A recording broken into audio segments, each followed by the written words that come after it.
don't have much to the human body. And one of the most obvious is fluid dynamics. Now, I totally concur that gravity has existed way before I came along, and way before Newton came along. But when you're looking at most ways the dynamics, and especially fluid dynamics and gravity, is mass, right? So no matter how I'm moving here, so there's a buoyancy level or a horizon set in the air bubble, and obviously depending on where we are, I can weigh this mass, and I can change its center, what they call center of gravity, which is really just a horizontal point.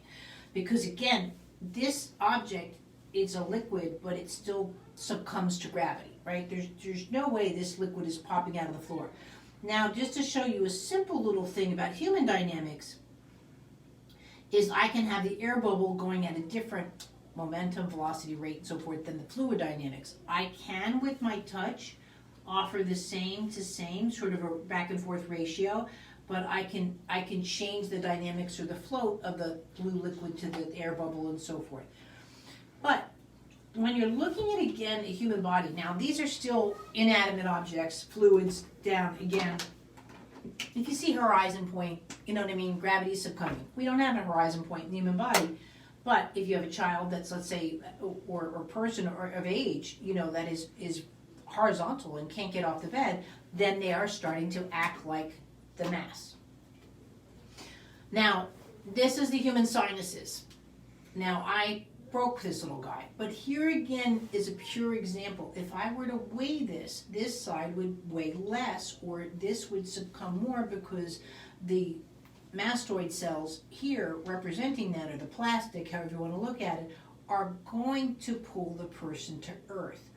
Right? And this is one of the first fluid dynamics, and it happened to my son, and this is where my studies have been. But if you look at the sphenoid sinuses and the ethmoids, and the way that the body has to move around, it's pretty intense. And this is not even discussing mucosal flow. And that's why my son became such globally delayed, because his mucosal flow almost turned into mass because he had Haemophilus influenza. You don't understand when you change the human system from a living organism to viscosity, rate, fluid dynamics, especially when the fluid dynamics are now turning into a mass, the child or the person will become delayed or can die, because it's very similar to cancer, where cancer acts as a mass, not as a living organism.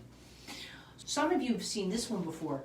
So here's the vertebrae, right? So when I'm moving, now again, there's still a horizon point, so it's not an active way, again, because you and I would be losing our buoyancy rates within the vertebrae. So you and I to move are, just by having this mass, let's say I put a helmet on a child or a motorcycle helmet on you, just by having mass on the system, right? The system will automatically start, almost like a hydraulics, but it's really a buoyancy rate as the skeletal system starts to collect oxygen to oppose gravity, and to do it most efficiently, it needs rotational movements. But at the same time, if you look at these movements, you can see reflected within the waters how it's countering all my movements through my entire system through this water.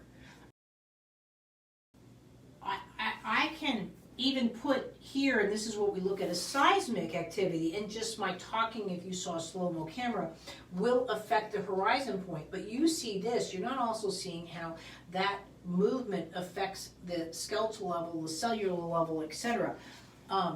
But at the same time, if I have something like this, and now this is when someone has an infection, this is when someone has too high of a blood sugar, this is when your fluid viscosity rates dynamics change on living organisms. So this now is more of a mass. You can put it on a scale, right? If I put this and this would be heavier. Even though I have more fluid by volume, this is heavier, right? So this mass supersedes this mass. So the way that my body has to work is one thing, but also it's, in a sense, the biomechanics or the biofeedback. As I'm moving around here, you hardly see this move. So these are the neurological changes of gravity affect our living organism, right? It's really clear right here. The amount of impact or biofeedback this is going into my neuromapping and my synapses, into my cognitive awareness and my movement dynamics. So now I have to move, in a sense, slower, and I don't get the feedback as I was generating when I had, let's say, my blood sugars at, 104. Let's say this is this, right? Sugar water 104, right? But when I move, this is how much I move, and it counters everything that I do. Let's say my sugars are now 525, it put me in the hospital, but now this is when I move. So what do you tell someone that has diabetes? They should exercise more.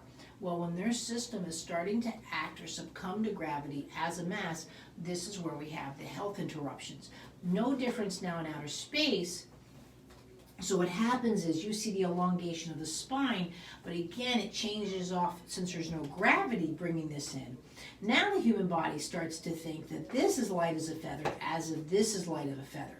So one of the things, it was quite interesting, Mark Kelly said, he had a hard time coming back to Earth because he just let stuff go. He broke more cups because he expected it to float, right? He lost his spatial dynamics, his kinesthetic senses, but his fluid hydraulic rates. So at the same time, his body was so heavy. So what I would look at is like, oh, this is nice and light. I can then do a cartwheel, right?